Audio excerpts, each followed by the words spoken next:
Acho que você vai ter que subir também. Primeira vez, o Lucas é um dos nossos ministros, né? Colorou, temos tido a alegria de estar caminhando aqui junto com eles, né? Estarão sendo apresentados na próxima ceia, né? Oficialmente como membros aqui do ministério, amém? E hoje ele está com a responsabilidade de ministrar a palavra e nós queremos, né, orar por ele, pela sua esposa, pela sua casa, sua família, amém? Você pode estender as tuas mãos para cá. Amém. Pai, em nome de Jesus, colocamos o Lucas, a Lohane, a família do teu servo diante de ti nessa hora. E declaramos, Senhor, que eles sejam usados, Senhor, e com ousadia e intrepidez. Sela a mente e o coração do Lucas. Usa, Senhor, unge os lábios dele. Que ele venha trazer, Senhor, a palavra que está no teu coração para a tua igreja. É a tua noiva quem vai receber o que o Senhor tem através da vida do teu servo. Nós abençoamos a vida dele, o ministério, Senhor, a família, a saúde, as finanças.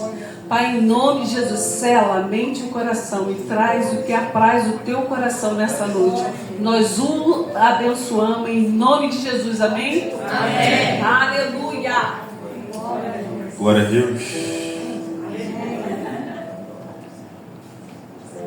Graça e paz, irmãos, amém? Amém. Graça e paz, irmãos, amém? Amém. Glória a Deus. Quero que você abra logo no livro do profeta Isaías.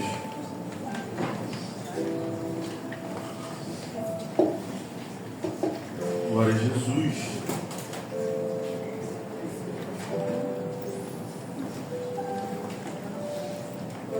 Aleluia. Fico muito feliz de estar aqui com vocês. Estou com amigos aqui, né? Aleluia. Não tinha que ter postado nada. Quero agradecer a vida do Gabriel, da Bia, do Lázaro, da Letícia, do Matheus. Matheus veio o caso, Sérgio, da Tamires. Eu sou muito feliz pela vida de vocês também, por estarem aqui. E por cada um que está aqui, amém? Eu sei que o Senhor tem uma palavra para nós essa noite. Essa palavra, ela não é nova. O Senhor me ministrou no meu coração faz 4 anos. Eu já ministro a palavra há um tempo. Só que o Senhor, Ele colocou no meu coração para eu trazer ela essa noite. Amém? Eu quero que você abra aí no livro de Isaías, capítulo 10, versículo 27. Diz assim: posso ler, irmão? Amém? Aleluia. Pega misericórdia, Senhor. Vou ler. Isaías, capítulo 10, versículo 27, diz assim: e acontecerá naquele dia que a sua carga será tirada do teu ombro e o seu jugo do teu pescoço, e o jugo será despedaçado por causa da unção. Senhor Jesus, nós te louvamos pela tua santa e gloriosa palavra. Nós te louvamos porque o Senhor habita no meio da tua palavra, o Senhor é a própria palavra. Nós somos fiéis a ela, Pai. Nós queremos declarar aqui que a nossa fidelidade, ela não é a minha palavra, mas é a sua palavra.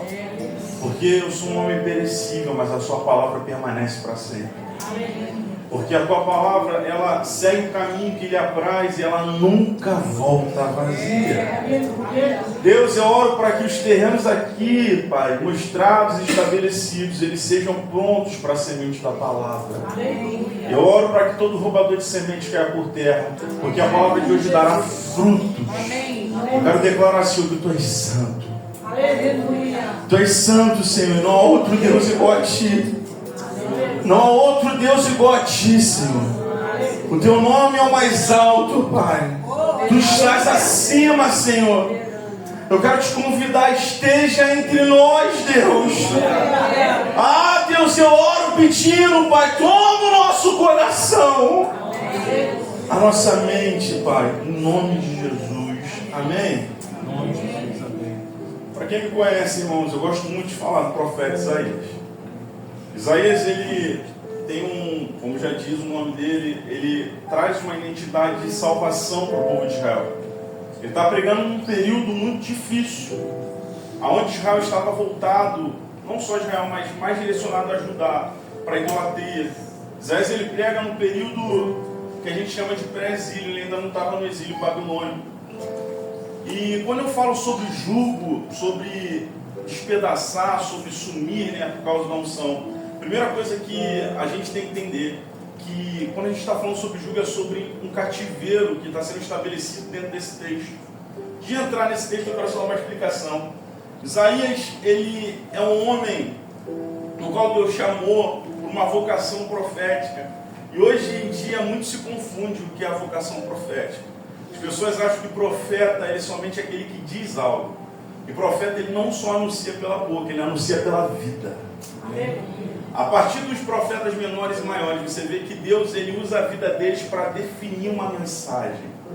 Assim foi na vida de Isaías. Todo o período que Isaías passou, Deus ele definiu uma mensagem. Do capítulo 1 ao 5 é tão interessante que Deus ele usa Isaías num período que ele não havia um chamado. E nos pensamentos, né, as pessoas elas sempre começam produzindo antes da sua vocação. Eu não estou dizendo aqui que foi isso que aconteceu, mas dentro do meu entendimento. Amém, irmão? Amém. Isaías até o capítulo 5, ele pregou a discórdia sobre o povo, de acordo com a direção que Deus o dava. Chegando no capítulo 6, algo extremamente interessante acontece. A Bíblia refere que no primeiro reinado que Isaías começa a profetizar, que é o reinado de Uzias de Judá, a Bíblia diz que a monarquia ela tem um impacto de tristeza, porque o rei Uzias morre. E começa o capítulo 6 dizendo: no ano que morreu o rei Uzias, eu vi o Senhor assentado sobre um alto e sublime trono. É tão interessante isso, porque o momento que o chamado de Isaías é revelado é durante um tempo de dificuldade, é durante um tempo de debilidade no meio de Judá, é durante um tempo de morte, sabe? Morte daquele que era próximo, daquele que ele estava junto. A palavra diz que no ano que morreu, Isaías viu. Isso traz logo um entendimento pleno para mim de que Deus ele nunca sai do trono, independente da adversidade que houver. O trono de Deus ele permanece inabalável, mesmo que o trono de Judá fosse transitório. Deus é permanente, irmãos. Ele não depende de política, ele não depende de homens, ele não depende da sua direção, ele não depende de você para ele ser o que ele é. Aleluia. Ele é permanente, independente das suas situações. Glória a Deus. Isaías, ele vê o Senhor no alto sublime trono, e eu acredito que toda a direção profética da sua vida muda.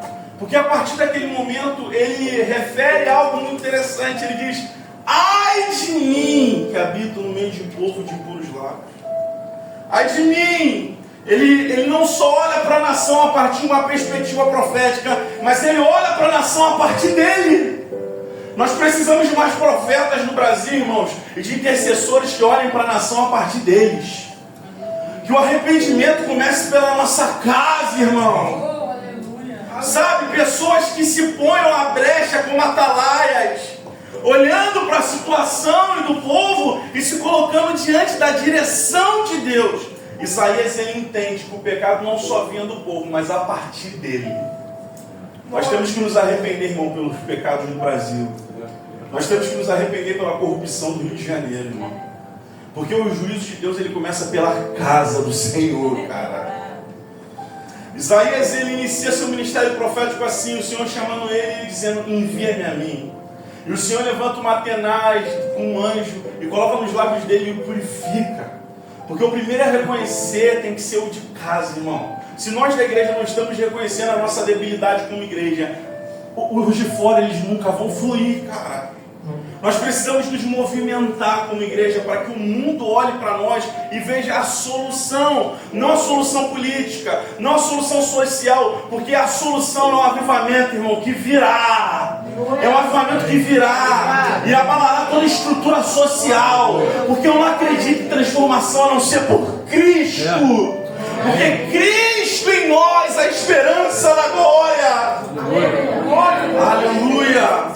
Daí sim, o Isaías ele inicia o seu ministério profético através do seu chamado, irmão. E chegamos nesse capítulo tão emblemático, porque há julgos que não caem por conversa, aconselhamento ou força humana, mas há opressões que só caem através do poder de Deus. Aleluia. Quando ele se refere à unção, essa palavra no hebraico ela se refere a Shemen, e ela fala-se sobre poder. Em algumas traduções gordura. No contexto original, a gente está passando aqui em Isaías capítulo 10, do versículo 5 a 7. dizendo Isaías que a Síria estava oprimindo o povo de Judá. Ezequias, ele recebe uma carta de afronta, e a Bíblia diz que Deus, ele permitiu que a Síria se levantasse como um instrumento do juízo de Deus para o povo de Judá, porque por mais que o povo estava sendo oprimido e o povo era de Deus, o povo não estava de acordo com os preceitos do Senhor. Você está comigo, amém? Amém. Aí o Senhor, ele se refere à Síria dizendo que ela era a vara da sua justiça no meio daquele povo. A Síria, ela era uma vara, mas ela não era a senhora de Judá. Deus usa as nações, mas não submete-se a elas. Tanto que no capítulo 10, versículo 15, ele fala: gloriar-se-á o machado contra o que corta ele. Ou seja, será que vocês vão se gloriar porque quem usa vocês sou eu? Aleluia. Até o momento que Deus, ele se reflete ali, a sua glória vem. A Bíblia diz que Ezequias, ele orava, e o rei Ezequias, ele estava sendo ameaçado pela Síria, liderado por Senaqueribe. Humanamente, irmão, Judá, ela não tinha chance nenhuma. Ezequias não tinha chance nenhuma, mas Ezequias era um homem segundo o coração de Deus. Chega um período do tempo que ele leva uma carta de afronta diante do Senhor, e ele ora, e ele confia. E Deus, ele responde de forma sobrenatural, mano. Cara, mais de 180 mil homens morrem em uma só noite, através de um só anjo. Sabe, Deus está dizendo, não é sobre a sua força e violência, mas é pelo meu espírito. Aleluia. Deus, ele não precisa de esforço humano para vencer as batalhas impossíveis. Ele precisa de pessoas com corações contritos e quebrantados. A sua situação, independente de qual for, ela pode não ser favorável, mas Deus, ele determina uma palavra concreta essa noite, que Ele pode a mudar. Mas isso não depende simplesmente da sua vontade, depende da sua oração. Deus, ele não precisa de esforço humano, cara. E Ele não vai se mover de acordo com o seu choro. Deus, ele tem uma vontade que é boa, perfeita. Aleluia. Eu vou dizer um negócio para você, por mais triste que seja, se Ele não quiser fazer, Ele não vai fazer. Deus, ele não se submete à força humana. Ele é Deus. Glória a Deus. O que parecia derrota naquele cenário se torna um livramento absoluto, irmão. O jugo, ele cai sem espada. Aquela guerra toda, ela cai sem nenhum problema. Um só anjo, uma só noite. Deus, ele muda todo o cenário. Deus, ele pode, irmão, usar o ímpio como instrumento, mas ele jamais permitirá que o ímpio se torne o senhor do seu povo. Deus está de olho nos corações. Aleluia. E eu acho interessante que essa palavra de Isaías, ela reflete algo nesse contexto, mas ela reflete algo também no contexto do Império Babilônico.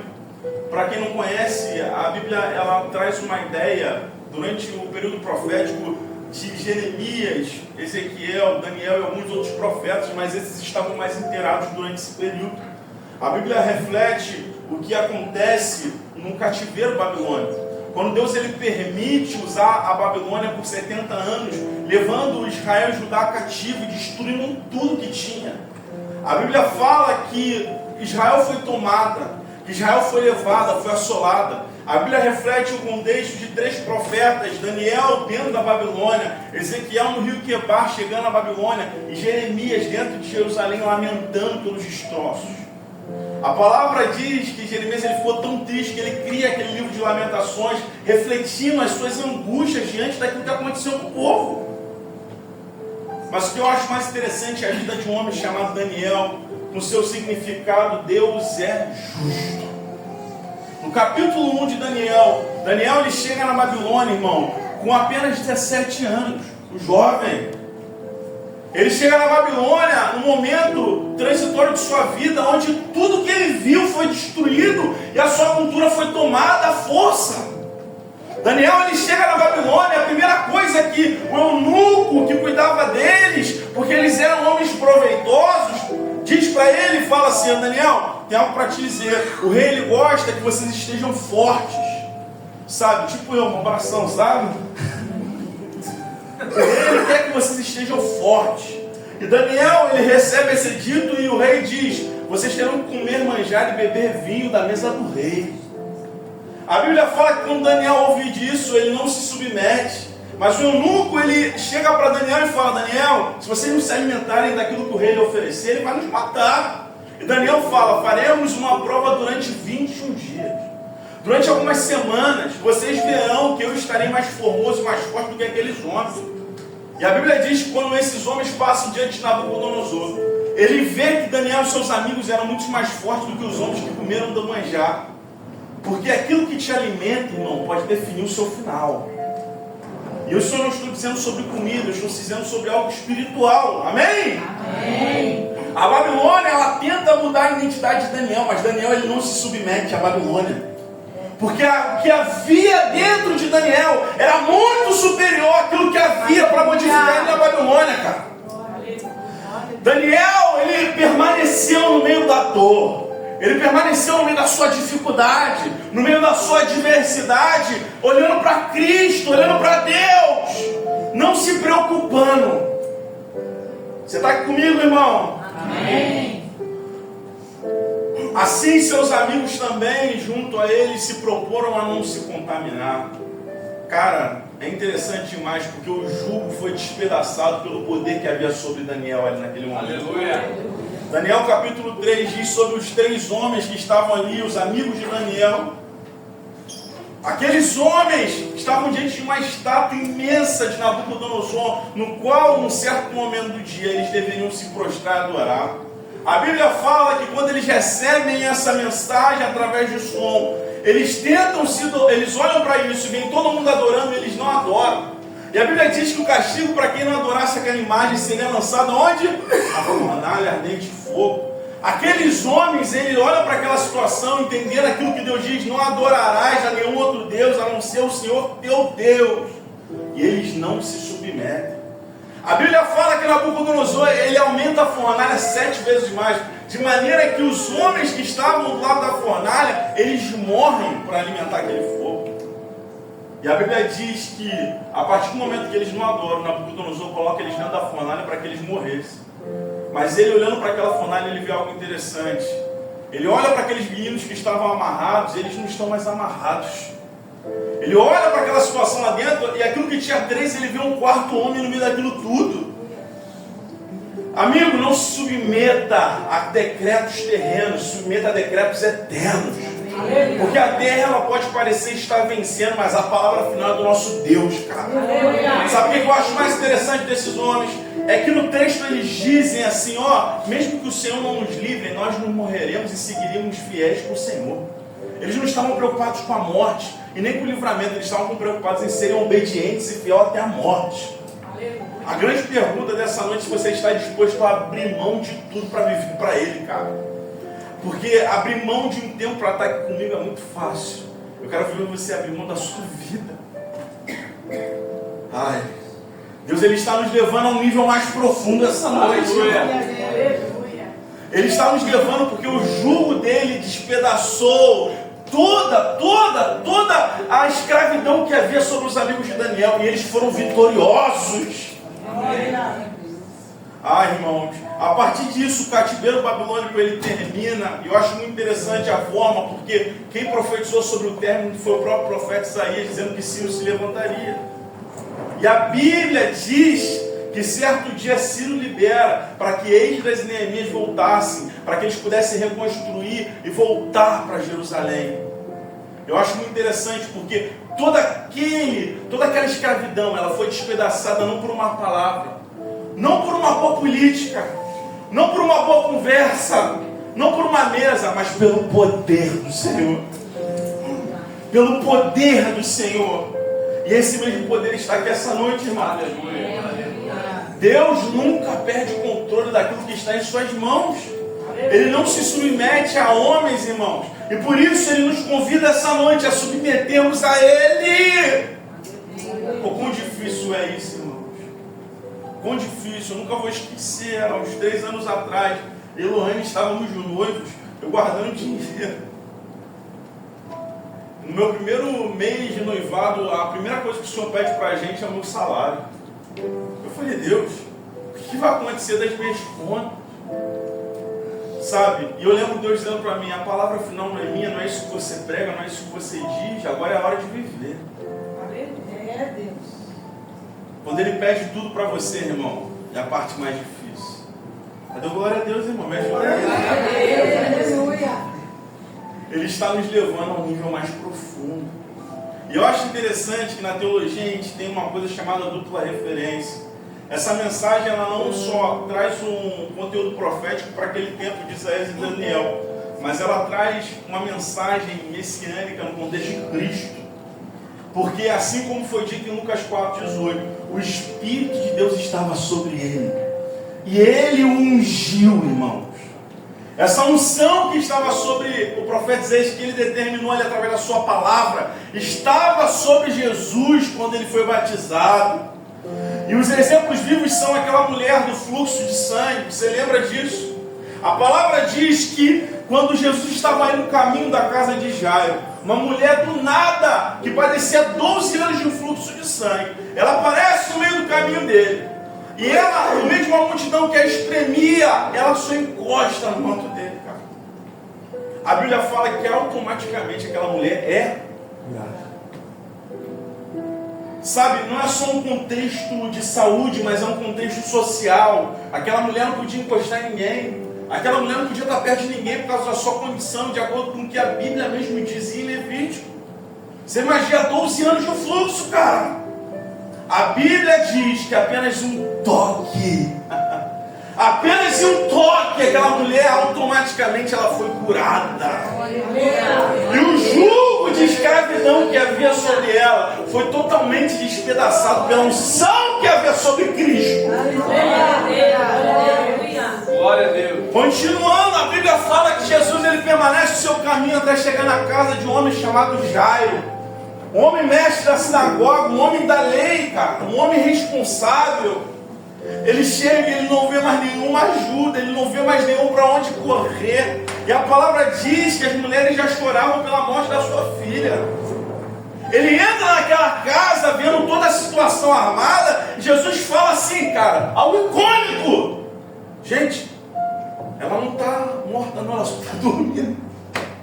E a Bíblia diz que as pessoas debochavam dele.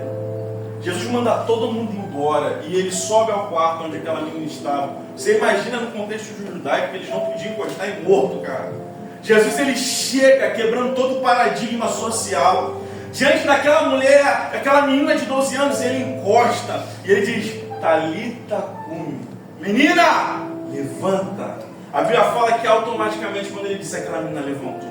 E mais uma vez o jugo de escravidão que havia sobre a morte daquela menina, sobre aquela família, foi despedaçado pela unção que havia sobre Cristo. Aleluia. Aleluia. Outro tema que mexe muito comigo é em João capítulo 9, aquele servo de nascença. A Bíblia diz que ele estava lá no meio do sábado, e Jesus ele adorava quebrar paradigmas religiosos. Ele chega diante daquele menino, ele vai lá e ele cura ele. E eu lembro, tipo assim, quando você lê o texto no capítulo 9 de João, que os fariseus e os saduceus perguntavam para aquele menino: quem te curou, quem te curou, quem te curou? E aquele menino diz o que para ele? Quem me curou eu não sei, mas eu sei que eu era cego, agora eu vejo. Sabe, não tem explicação, cara. E mais uma vez, socialmente, mais uma vez, espiritualmente, o jugo é despedaçado pela unção que havia sobre Cristo. Aleluia. Mas uma pessoa que eu quero falar, da mulher samaritana, em João capítulo 4, eu prometo que eu não vou demorar. Essa mulher, ela reflete algo muito interessante que mexe sempre com o meu coração. Porque a primeira coisa, quando Jesus chega ao poço de Jacó, ao meio-dia, ela dita para Jesus o tabu social daquele tempo. Ela diz para ele: como tu, sendo um homem e judeu, me pede de beber? A Bíblia diz que Jesus fala para ela: se tu soubesse quem te pede de beber, é você que pediria, porque a água que eu tenho para te dar, ela não tem prazo de validade, ela não termina, ela flui, irmão. Aleluia. Essa água ela flui. Depois de Jesus conversar com ela, ele traz um dito profético dizendo sobre os seus maridos, e ela começa a perguntar para ele sobre adoração. E Jesus, ele encontra aquela mulher de uma forma, transformando a sua vida. E aquela mulher que vivia de camas em camas, de lares em lares, de vidas em vidas, ela é totalmente tomada. E ela bebe de uma água que nunca mais traria sede para ela. Em Cristo! Cara, em Cristo, ela é saciada. E a sua fome espiritual, a sua fome na alma, aquilo que vinha de ano em ano, aquilo que parecia não ter fim, aquilo que vinha dentro dela, o vazio, é totalmente preenchido pela água que Cristo trazia. E mais uma vez, irmão, o jugo daquela mulher foi despedaçado pela unção que havia sobre Cristo. Aleluia! Irmão, Jesus, ele não veio apenas perdoar pecados, mas libertar homens do domínio que o escravizavam. O diz. Ele está libertando pessoas essa noite. Eu não sei qual é o seu vício, eu não sei qual é o seu problema, mas eu quero declarar sobre a sua vida que Ele está encontrando você.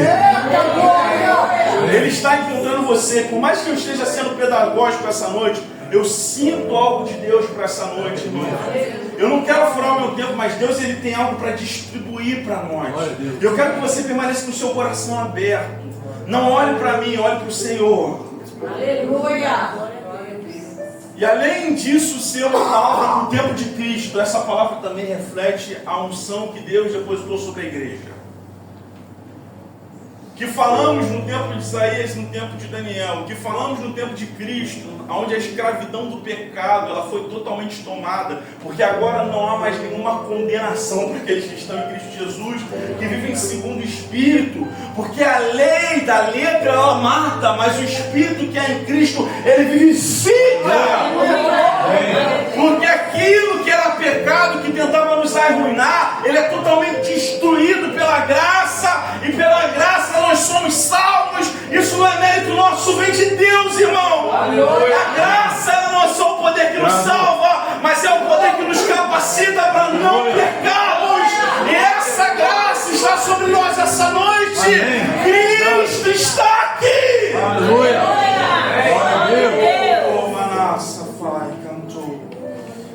Senhor. Obrigado, Deus. Ele está nos levando, e eu sinto, irmão, que o espírito de escravidão que há sobre nós, eu sinto o batismo de amor sobre os nossos corações. Porque Deus, ele traz cura. Aquilo que foi falado pela manhã e feito é um reflexo do que vai acontecer durante esse ano todo. Porque o ano do cuidado não só fala de cuidado, irmãos, simplesmente na comunhão, mas fala de um cuidado do Senhor para os corações. Existem muitas pessoas feridas aqui, e Deus, ele está dizendo que Ele está tratando essa noite. Eu não sei o que feriu no seu passado, eu não sei o que aconteceu contigo, cara, mas o que Deus reflete no meu coração é que Ele está transformando toda a sua ferida em vida. O jugo, ele também é despedaçado pela unção da igreja. Atos capítulo 1, versículo 8. Recebereis poder do Espírito. Dunamis. Recebereis um poder tão grande que não provém de vocês. Não é algo nosso, é Deus que depositou na igreja. E todos foram cheios do Espírito Santo. E a Bíblia diz que um vento forte e impetuoso entrou sobre aquela casa de oração. E todos começaram a falar em novas línguas. O meu debate não é sobre o idiomático, o que é, mas é sobre o Espírito que falou a eles. Aleluia. Eu acho muito interessante porque o jugo que havia sobre pessoas tipo Pedro, sobre pessoas que eu ditei aqui, os milagres, o Senhor, ele levanta a igreja e capacita ela através do Espírito, porque nós só podemos ser testemunhas a partir do que nós somos revestidos pelo Espírito. Só podemos prosseguir dizendo algo, só podemos andar na missão se nós temos o Espírito, porque sem o Espírito Santo nada podeis fazer. Não apagueis o Espírito, irmão. Não apague a força que o alimenta. Não apague a oração, irmão. Não apague a vida do jejum, irmão. Deus, ele está nos chamando a um nível mais profundo. Esse nível reflete tempo que Deus vai tirar de você para você depositar nele. Amém. Glória a Deus. O homem homem Pedro sanguíneo, o homem Pedro que errava, o homem Pedro que no momento final levanta uma espada, não para acertar uma orelha, mas para acertar logo no pescoço. O homem Pedro, ele é cheio do Espírito Santo. E a Bíblia fala aqui no capítulo 3 de Atos, eles estão chegando perto da Porta Formosa. A Bíblia reflete algo e diz que aquele homem, ele chega na frente de um paralítico que pedia dinheiro e mendigava. A Bíblia fala que ele pede, ó, dá um trocado aqui, me dá um dinheiro. E eu acho muito engraçado, porque a condição real da igreja era não ter. A igreja estava sem. E Pedro ele não mente, ó, eu não tenho ouro nem prata, mas o que tenho eu te dou. Em nome de Jesus, levanta e anda.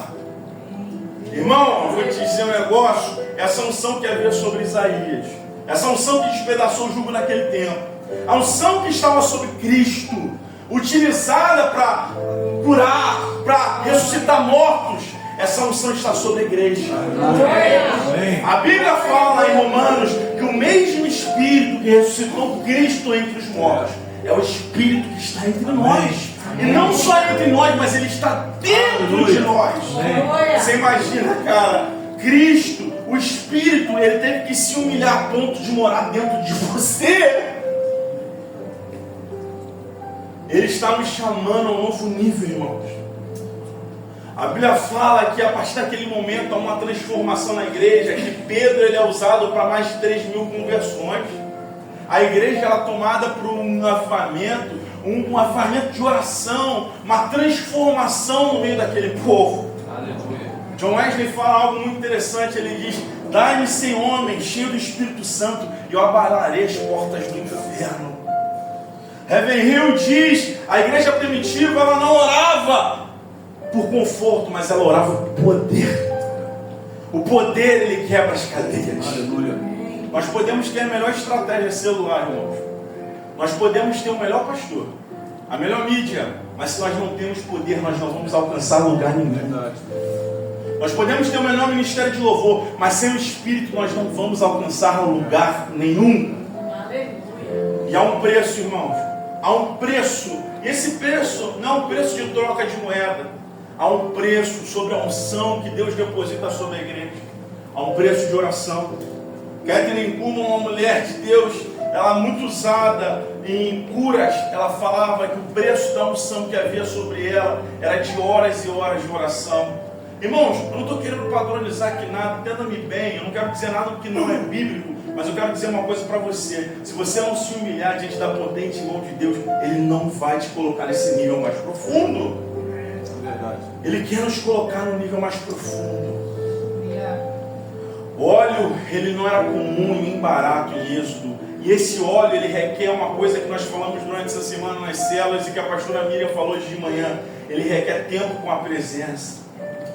Quando Moisés ele estava diante do povo, eu falei isso essa semana na célula, ele chega diante, eu amo esse texto, eu já falei sobre isso diversas vezes. Ele chega e Deus chega com uma proposta para ele dizer: Moisés, ó, tudo aquilo que eu prometi para o povo, tudo aquilo que eu disse, vai acontecer. Eu tenho um propósito, o povo está resmungando aqui no deserto, está preocupado com as cebolas do Egito, mas eu tenho um propósito para vocês. Eu vou alcançar aquilo que vocês querem. E vocês vão chegar lá nesse patamar que eu prometi para vocês. Vocês não querem tanto isso? Vocês não querem mais isso? Então eu vou levar. Mas eu levarei vocês, mas eu não irei. Vocês irão com o meu anjo. E a Bíblia diz que Moisés ele começa a pregar para Deus. E ele dá uma resposta muito profunda. Ele diz: Deus, sem ti nós não iremos. Ele está dizendo assim: eu prefiro que toda a promessa dada a Abraão, toda a promessa dada a todo o povo, ela se acabe do que viver sem a sua presença. Aleluia. Ah, meu Deus. Aleluia. Davi, num momento de tribulação, no Salmo 27, ele sendo perseguido, a primeira coisa que ele fala no versículo 4 é: uma coisa peço ao Senhor. Cara, ele está pedindo que eu more na casa do Senhor todos os dias da minha vida. E é esse preço da unção. Eu falei que eu não ia demorar muito, eu quero que você fique de pé. Aleluia, Jesus.